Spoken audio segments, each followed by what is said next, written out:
Hey, hello everyone. How are you all? I think you all are fine. So, good morning all of you. कल हमने जाना था कि what is criticism. Criticism क्या है? गुण और दोष दोनों का मिश्रण है।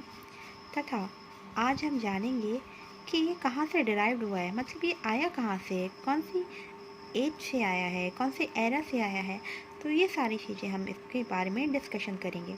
ज़्यादा नहीं, मेरा वीडियो सिर्फ 5-10 मिनट का होगा, जिसमें कि हम लोग डिराइव्ड और इसके काइंड्स, व्हाट इज़ क्रिटिसिज्म के जो काइंड्स हैं वो थोड़ा जानेंगे।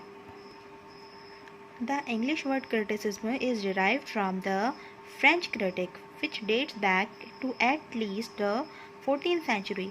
तो हमें पता चलता है कि ये 14th सेंचुरी अर्थात 14वीं शताब्दी से आया था और आज हम इसको इंग्लिश लिटरेचर में पढ़ते हैं। The word critic and critical existed in the English language from the mid 16th century. तो हम यहाँ पर देख रहे हैं कि मिड 16th सेंचुरी मतलब मध्य 16वीं शताब्दी में ये जो वर्ड था criticism come in the early 17th century, मतलब उसको हमने थोड़ा थोड़ा सा जाना, एग्जिस्ट हुआ और 17th सेंचुरी में ही एक तरह से पूरी तरह आ गया। फिर है यहाँ पर सैमुअल जॉनसन, अलेक्जेंडर पोप ने ऐसे ऑफ क्रिटिसिज्म पे लिखा है।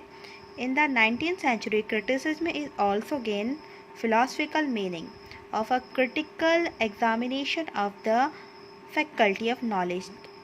इसे एक तरह से नॉलेज के बेस पे हम लोग देख सकते हैं। अब हम देखेंगे टाइप्स ऑफ क्रिटिसिज्म। तो यहाँ पर सबसे पहले है माइमेटिक क्रिटिसिज्म, जिसे कि हम एक तरह से इमिटेशन भी कहते हैं। फिर है प्रैग्मेटिक मतलब प्रयोजनवाद।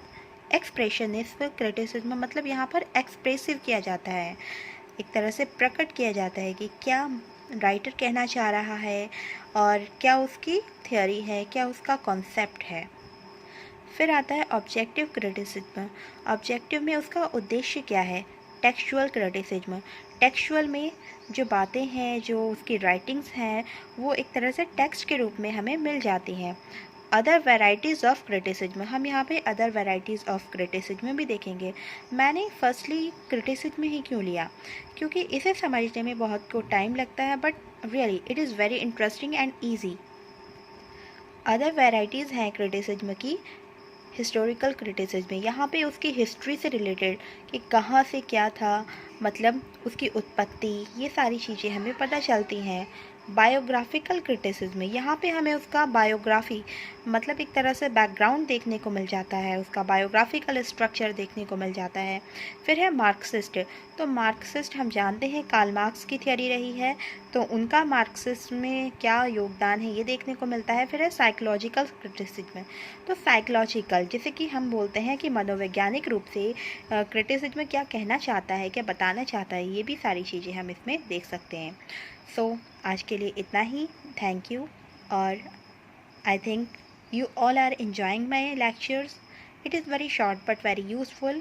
So please like and subscribe. Thank you.